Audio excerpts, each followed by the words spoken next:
hate really saying, oh, I'm in this category, or I'm in that category, because I don't really think that I fit into really any category. But I think I fit into all of them. Cheri Dennis, aka Cheri Coke, born August 7th, 1979. When you're young and hopeful with talent and a dream, you feel you can take on the world. No one can stop you because you have this gift from God that eventually everyone else will see and understand why you love you so much. Then you grow older and start to realize you're not the only one who feels special and will have to work with these other special feeling people to get where you thought you could on your own. The thing about working with other people is it's not for everyone, and those who it's not most natural become stuck in a world they don't quite fit as well and passed over for someone else, maybe less talented, but liked a little more and given the chance that was supposed to be yours. Today's feature reminds me of that thought. A dreamer, talented, determined to chase her passion, defiantly introverted, selfish when it came to her goals and dreams, but passed over as time went on because she didn't always fit in the box. But one thing I do recognize is she was given an opportunity, which was a lot back in those days, where you couldn't do it all on your own like social media and other outlets connected to the internet allow you to today. Her first album released in 2008 through Atlantic and Bad Boy Records, which a release date is a lot more than most bad boy artists can say they got from Sean Combs. Back in the late 90s, early 2000s, Bad Boy was the label to be on. They had the Midas touch on rap and were introducing this new phenomenon of perfectly infusing R&B with rap that took the industry by storm and stamped the label as the house of hits for a while. So, as you could imagine, opportunity to release an album didn't come by often if you couldn't make hit singles, and a lot of artists were shelved in the process if for whatever reason they couldn't rise to the top. Dennis got her solo album opportunity digitally in 2007 and in 2008 physical copies, 3 years after her I Love You single dropped and peaked at 74th on the Billboard 200. By then, the lead single had peaked, as well as the bad boy allure had faded away as hip-hop and R&B geared for an entirely different 2010s generation. A generation where age, clout, personality, image, and ability to ride trends really became much more important than talent itself. It was also the age of independence and figuring things out on your own. Dennis had a lot of those qualities missing from her total package entering this time and didn't release another solo album or heard from much the entire new decade, reappearing in 2020 with her sophomore album, Long Parted Ways with Bad Boy, and the potential she had to be a star in music. What happened? Let's talk about it. It's your boy JC, Stunt Growth Music. Let's get it, man. Take a minute to like, subscribe, and comment on who I should do next.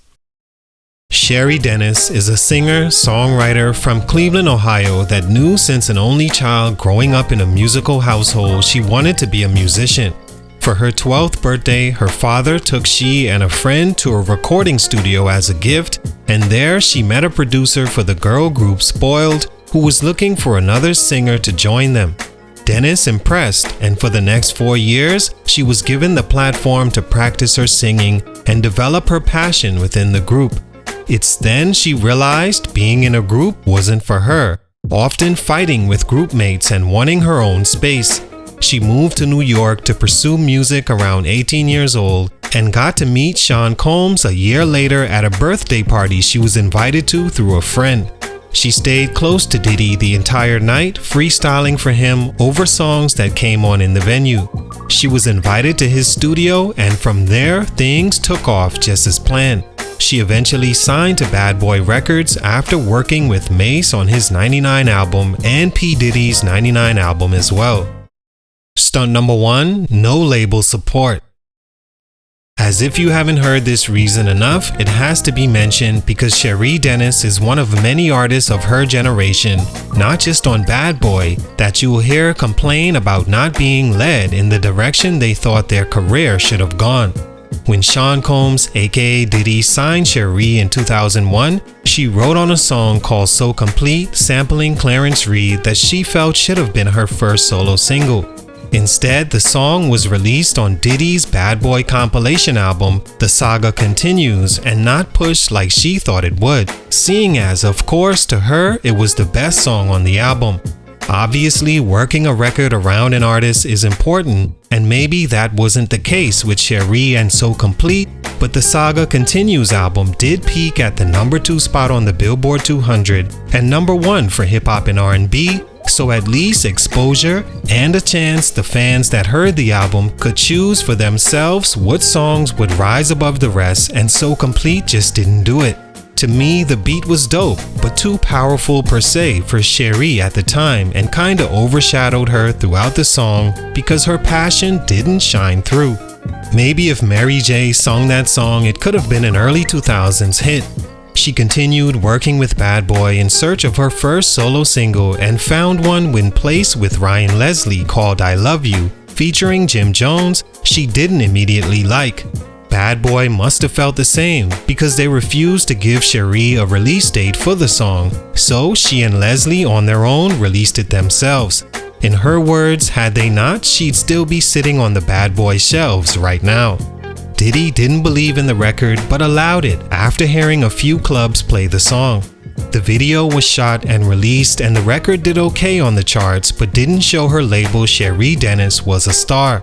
2 years go by and no album, but another single in 2007, Portrait of Love, featuring Young Jock that peaked at 55 on the charts and gave the label no emphasis to really promote her upcoming album, maybe because she herself didn't like the song and admits to dragging her talent on the record.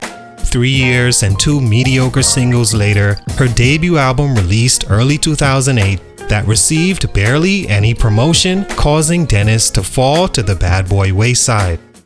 Stunt number 2, attitude issues. As the saying goes, attitude determines altitude, and Cheri Dennis admittedly didn't always have the best attitude that made her easy to work with and want to push as a person in position to keep her off the label shelves. Since a child in her first group, she's always disagreed with the other girls and often had catfights about the direction of the music or some other issue. This continued at Bad Boy even with people of importance like songwriters Ryan Leslie and Diddy himself. When she first met Ryan, he played some beats for her and informed her of some of his ideas, and she simply was not impressed. At some point, the two realized they couldn't just sit there and discuss for one another and had to put something out there that could give her a chance at the ultra-competitive Bad Boy Records. At the video shoot for her first single, she remembers even having a bad attitude with Diddy himself over the wardrobe for the video and covering some of her tattoos to make her more acceptable. Being a diva and having a bit of an attitude should always be expected from a female artist in the spotlight, but it puts said artists in a position they have to make great music or have to be able to do a lot on their own because people don't like negative energy or ungrateful combativeness when trying to help you, and I think part of being placed on the back burner was these issues for Cheri. Stunt number 3 wasn't built for the fame. Lastly, I agree with Cheri when she stated fame was weird for her.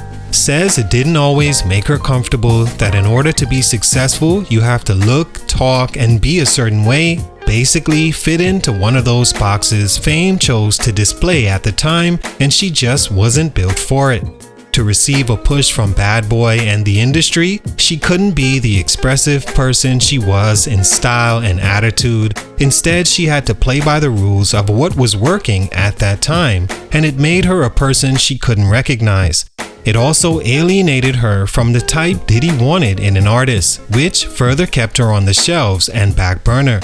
After years of the label situation not going well, she received her release from Bad Boy and rebranded as Cheri Coke, releasing an album in 2020, long after her career potential had faded. All in all, Cheri Dennis was a cool artist, not built to be a star, but got the chance to hear her music heard on a major stage nonetheless. Like mentioned, not many even get to put out an album on Bad Boy and work with the people she has, so opportunity was there. Maybe not like she may have wanted, but more than most. Her trying to fit in made fame not natural for her, and for these reasons, her growth was stunted. It's your boy Jay-Z, Stunted Growth Music, and I'm out.